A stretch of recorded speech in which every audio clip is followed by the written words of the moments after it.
Kembali lagi saya ramalkan, ya, saya tetap firm dengan my modal, ya. Dolar kemungkinan ke 22.000 bulan Juli, 17.000 sudah terjadi ya. Dan di Q3 22.000 ramalan saya. Ya, saya ekonom, ya. Lantas di Q3 bukan tidak mungkin pertumbuhan kita less than 3%, bahkan bisa resesi di Q4. Saya sebagai ekonom saya punya model untuk meramalkan, dan semua yang saya ramalkan bahwa IHSG akan meledak, dolar akan ke 17.000, ya, rating akan di down, itu terjadi.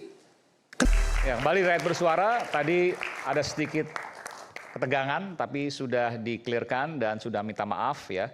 Maaf ya, Bung Bung Abu Janda ya, Bung Permadi Arya tadi juga sampaikan permohonan maaf, dan di sini ya bukan berarti bisa berkata apapun.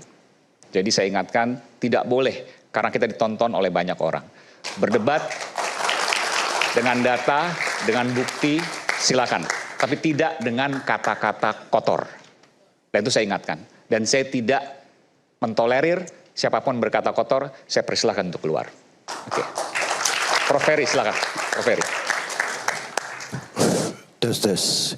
Sebetulnya saya udah malas untuk berbicara. Dan tadi saya pun dipesan, sebelum acara dimulai, lebih baik mundur. Karena ada Abu Janda. Dan ternyata terbukti tingkah lakunya di panggung ini. Ya, saya kaget.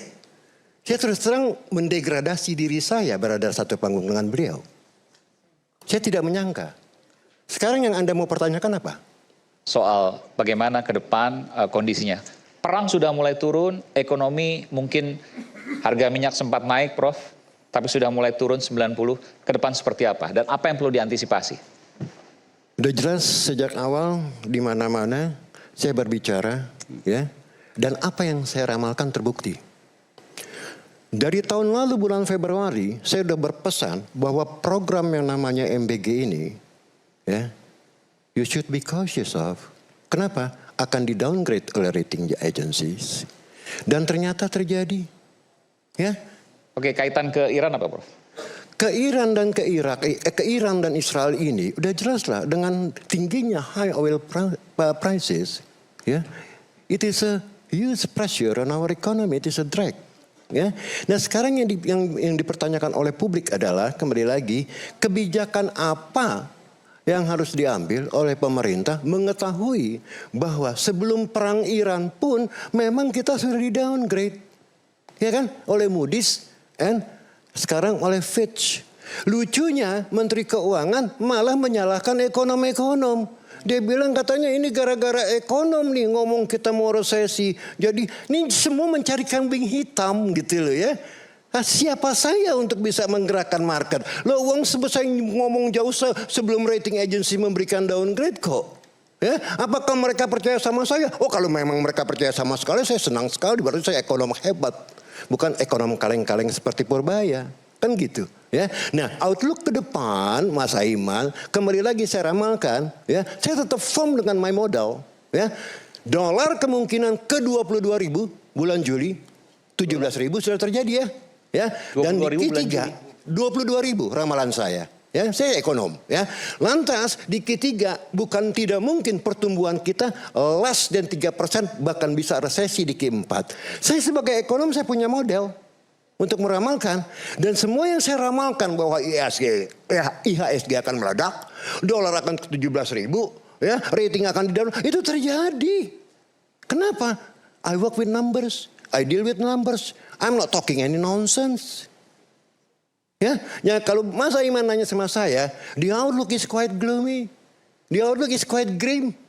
Ya, kenapa? Kembali lagi, dari tahun lalu saya udah bilang, ini yang namanya program MBG ini program apa sih? Saya bingung.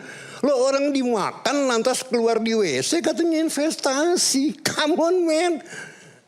Ini dari mana sekolahnya? Anda bisa menjelaskan nih, 22.000 bulan Juli, Q4 bulan Juli, dan seterusnya. Yes. Bagaimana kemudian, singkat saja sederhana, bagaimana publik bisa memahami? Ya, rating ya udah 3 ya. Moody's, S&P, dan Fitch sekarang memberikan warning yang lebih dalam lagi. Ya, bukan tidak mungkin kita menjadi investment grade. Ini baru outlook-nya aja loh yang downgrade, belum ratingnya. Nah, kalau itu terjadi, there will be a huge capital flight. Sekarang aja Mas Iman, itu kalau nggak BI all out melakukan intervensi, udah tembus kemarin diperdagangkan 17.300 di bank-bank, ya, di luar ini forex market ya. Retail market namanya, ya. Jadi ini tekanan yang sangat luar biasa. Kembali lagi, kenapa angka 5,11% ya pertumbuhan yang dideklar oleh BPS justru di downgrade oleh Moody's, justru di downgrade oleh Fitch. Artinya apa? Ini kan harga minyak kemarin sempat naik, sekarang turun. Ya. Tanpa itu pun nggak akan membantu. Gini, pressure terhadap ekonomi kita sebelum perang pun udah pressure. Kan lihat aja dolar 17 ribu. Iya terus, kenapa? Pada saat lucunya ya Mas Iman, pada saat currency lain menguat terhadap dolar, kita justru melemah terhadap dolar. Nah ini kan aneh, artinya apa? Boroknya ada di ekonomi kita. Ya, bukan di luar sana. External shock sekarang, Iran itu menambah beban APBN kita. Nah sekarang pertanyaannya kembali lagi, semua orang udah mendesak, Mas Iman, yang namanya ekonomi, it is a matter of choice. Right? Kita punya budget constraint. Nggak bisa seenak-enak kita membeli ini dan membeli itu, membiayai ini dan membiayai itu. Semua ada constraint-nya. Dalam constraint itu, dalam budget constraint itu kita harus memilih yang optimal. Nah sekarang pertanyaannya, seandainya harga minyak sustainable ya di 90 ya, bahwa kita Mas Iman, kita harus memilih Purbaya. Apakah meneruskan BBM subsidi atau meneruskan MBG? Gitu kan ya, ini nggak bisa lain karena ada constraint-nya. Ini ada solusinya seperti itu. Iya, nah ini yang kita belum dapat jawaban. Saya tambahkan ya Mas Iman ya. Saya yakin Pak Purbaya tahu itu sebagai ekonom ya, bahwa dia tidak bisa meneruskan MBG karena ada constraint. Kita perlu lebih dari 300 triliun loh untuk BBM. Subsidi seandainya harga minyak di 90. Cuman masalahnya dia nggak punya guts untuk ngomong itu. Dia ekonom, saya sama-sama di Dana Reksa lama. Before I move to BAI sebagai chief economist. Right, dia masih stay di Dana Reksa. Semua ekonom sebodoh apapun paham. Cuman masalahnya, lu berani gak ngomong? Oke, baik. Kan gitu. Bu, Anda mau sama itu? Soal kekhawatiran ke depan. Ya, izin ya. Tambahkan sedikit aja. Oke. Saya nggak bisa sedikit loh. Saya ini karena tadi sudah ada beberapa hoax yang disebar oleh. Enggak, sebentar. Ini soal ekonomi dulu, nanti saya berikan kesempatan. Gitu. Soal ekonomi dulu, tadi Anda mau menjawab sesuatu? Bung Kalau Boni? saya sih tadi lebih menanggapi ke Bung Ferry, kan katanya bahwa presiden kita. Enggak, soal ekonomi tadi udah ada pernyataan nanti. Oh kalau itu, oke. Kalau ekonomi, kalau misalnya mungkin bukan ekonominya, tapi lebih ke program prioritas presiden tentang MBG tersebut. Tapi setelah kita rasakan ya ketika masa seperti ini, ternyata kan apa yang dikatakan Pak Presiden 10 tahun yang lalu, misal bahwa tentang alutsista, ketahanan pangan, terus butuhnya distribusi seperti MBG ini, ya kan ketika ada krisis, MBG itu bisa menjadi sesuatu yang kalau nggak harus terpusat gitu, nggak semua dari pusat lalu disebarkan lama gitu.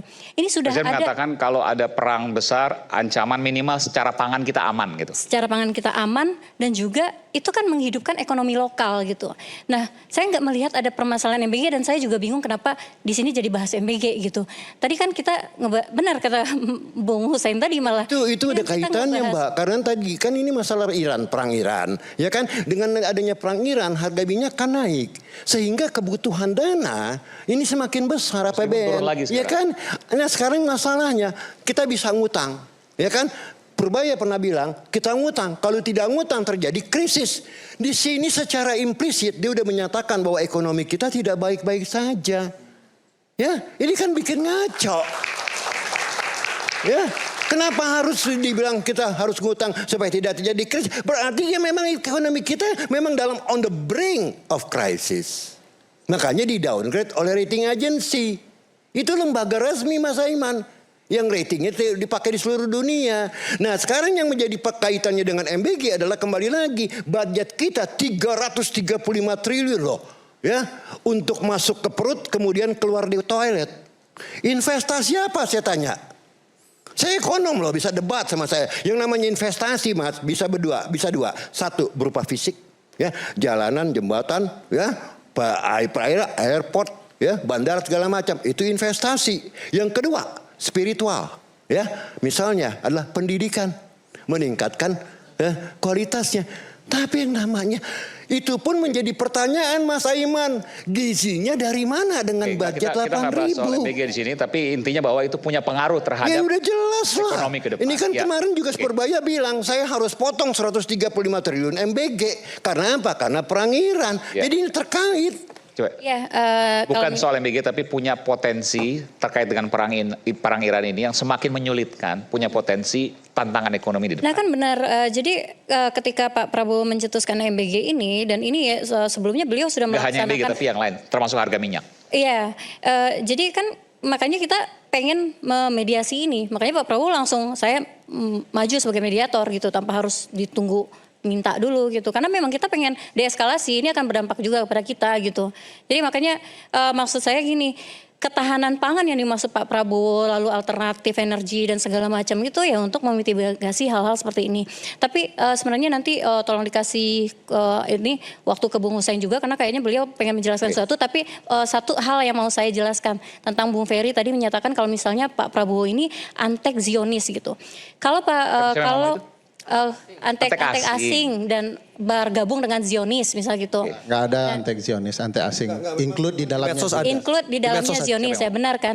Bentar, sebentar. Bung Ferry, Nah, kalau misalnya Pak Prabowo bergabung di BOP lalu disamakan bahwa beliau menjadi antek asing include di dalamnya Zionis tadi itu, berarti kita juga menganggap negara-negara yang bergabung di sana, negara-negara Arab itu juga adalah antek Zionis ini. Malah kata saya sebentar Mas. Memang betul.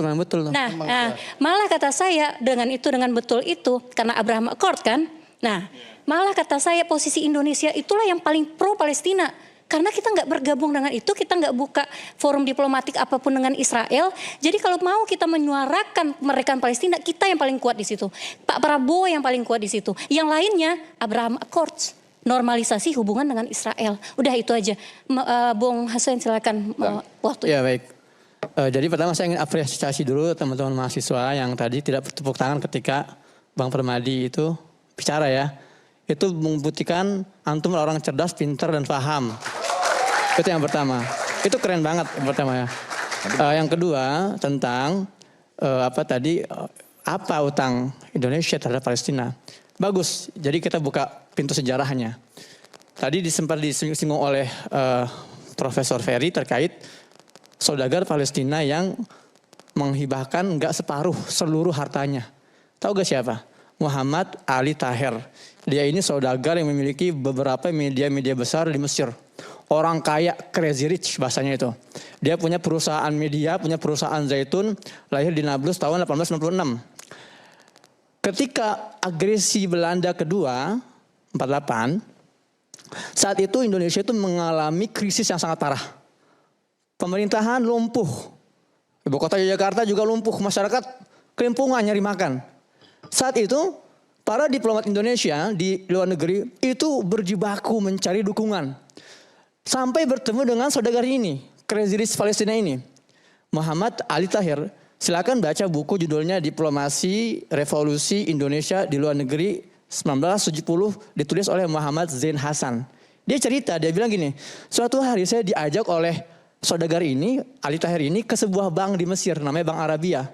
Sampai situ, crazy rich ini tanpa basa-basi langsung menguras seluruh hartanya. Kalau saya bilang crazy rich berarti hartanya berapa miliar tuh. Itu luar biasa. Dan dia ngelihat ini ngapain kok menguras hartanya. Dikasihin ke Muhammad Zain Hasan. Dia bilang, wahai saudaraku, please gunakan hartaku ini untuk membantu perjuangan masyarakat Indonesia. Tanpa ada imbalan, gak perlu surat-surat macam-macam. Ambil, gunakan untuk perjuangan Indonesia. Dan inilah yang membuat Muhammad Zain Al-Husain ini tersentuh luar biasa sekali. Kedua, saya sepakat memang selama ini ada misunderstanding. Memang betul Palestina bukan negara pertama mengakui kemerdekaan Indonesia. Saat itu memang Palestina belum merdeka pula. Tapi diplomasi yang dilakukan oleh mufti Palestina Muhammad Amin Al-Husaini, dia datang ke pemerintah Mesir, datang ke pemerintah Saudi Arab, keliling-keliling untuk apa? Menggalang dukungan. Hey guys, Indonesia baru deklarasi nih. Masa kalian gak memberikan pengakuannya? Ayo dong. Dari situlah akhirnya negara-negara ini semua berbondong-bondong. Makanya negara-negara pertama yang mengakui kemerdekaan Indonesia adalah negara-negara Arab. Saya nggak tahu kenapa Bung ini benci banget sama Arab. Maka dari itu ini harus dipertanyakan. Ketiga, masalah hoax. Perhatikan, Mbak KSP. Mohon maaf saya bertanya ya. Apa alasan Indonesia itu nggak membangun hubungan diplomatik dengan Israel? Apa alasannya? Karena kita menghargai Palestina. Karena Israel dianggap penjajah, betul nggak? Ya benar. Betul ya. Coba tanya Bung Permadi, Israel menjajah nggak? Ya. Itu kan pendapat serius lo Nah makanya maksud saya negara Kalau kan. mic lu gak nyala kayak. maksud saya Saya mewakili maksud saya negara. ya. Lo nanya gue serius, lo nanya gue pengen gue jawab apa lo nanya? Maksud saya nggak perlu jawab. Maksud saya gini, perhatikan. Kalau ada orang Indonesia mengatakan Israel bukan penjajah, maka dia sedang menginjak kebijakan dan pemikiran serta keputusan para pendiri bangsa kita. Dia sedang menghina Soekarno, menghina Soeharto, menghina presiden-presiden sekarang bahwa Ya, kalian tuh nggak tahu sejarah.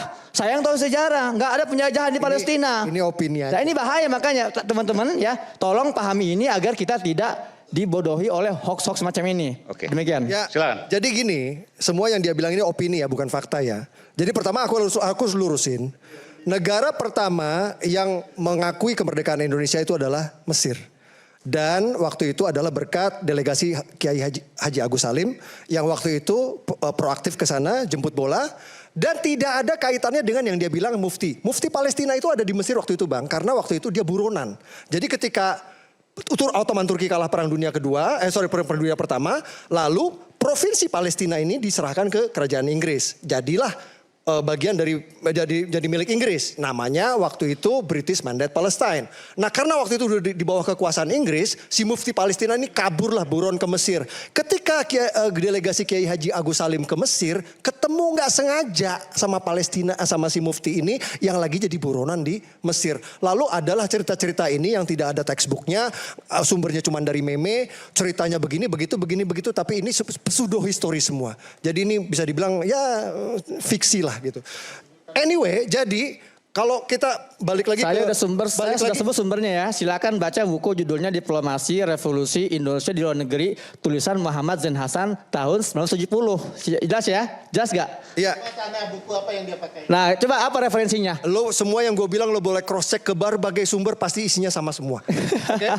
Jadi Emang nggak ada dasarnya, selalu nggak ada kalau kita dasarnya. ngomong sejarah, Katanya punya apa? intinya kalau kita ngomong fakta sejarah ya, fakta sejarah. Ketika 1945, Sumbernya. 1945, Bukan sumbernya apa referensinya? sumbernya lo boleh cek kemanapun, gue ngomong pasti benar. Kok kita suruh ngecek, orang kita nanya sumbernya mana?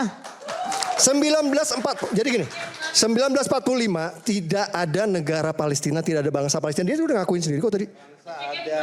Nggak ada bangsa Palestina, nggak ada. Yang ada waktu itu, sebelum yang ada itu adalah Ottoman Turki. Jadi dulu tuh cuma ada satu negara, namanya Ottoman Turki. Palestina itu hanya bagian provinsi dari Ottoman Turki. Ketika Inggris kalah perang, itu diambil alih sama Inggris jadi British Mandate Palestine. Lalu Inggris di tanah milik Inggris ini mendirikanlah dua negara ini, Palestina dan Israel. Itu hak-hak Inggris dong, orang punya dia kok. Udah diserahin nama Ottoman ke Inggris mau bikin negara apapun di situ suka-suka gue lah.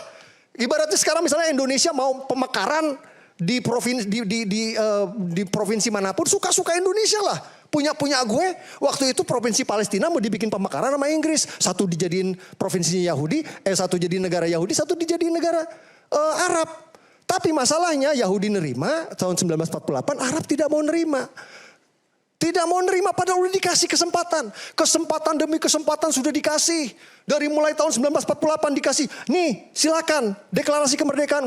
Mereka milih perang. Seperti yang gue kasih jelasin tadi. Tahun 1948, 1967, 1973, 1987, 2001. Perang. Daripada damai, bangun negara, mereka milihnya perang. Dengan narasi-narasi Israel jajah di mananya. Kan, orang dengar itu loh, memang itu bukan tanah Palestina kok. Tidak ada yang berhak. Dengar ya, kalau kita ngomong fakta, tidak ada yang berhak sama tanah Palestina itu. Baik Yahudi maupun Arab Palestina yang tinggal di situ semua tidak ada yang berhak. Karena itu punya. Ini yang saya maksud, karena dia itu punya, sedang loh, ini menghina. fakta. Sedang Itu menghina ini punya kebijakan Ottoman Turki. Indonesia. Ketika Itu seluruh tanah- masyarakat Indonesia mengatakan ada itu penjajahan, tanah punya Ottoman hanya ada Turki. dua makhluk yang mengatakan ini bukan penjajahan. Itu- Kalian tahu makhluk siapa itu aja ya, perasaan. gitu ya. Jadi lucu. Makanya di like I sini said, mumpung ada KSP, Gue gak peduli tolong sama perasaan diedukasi. lo bro. Itu perasaan lo. Tolong diedukasi. Jadi gue cuma peduli sama fakta. Gue Mumpung cuma ada peduli sama KSP, fakta.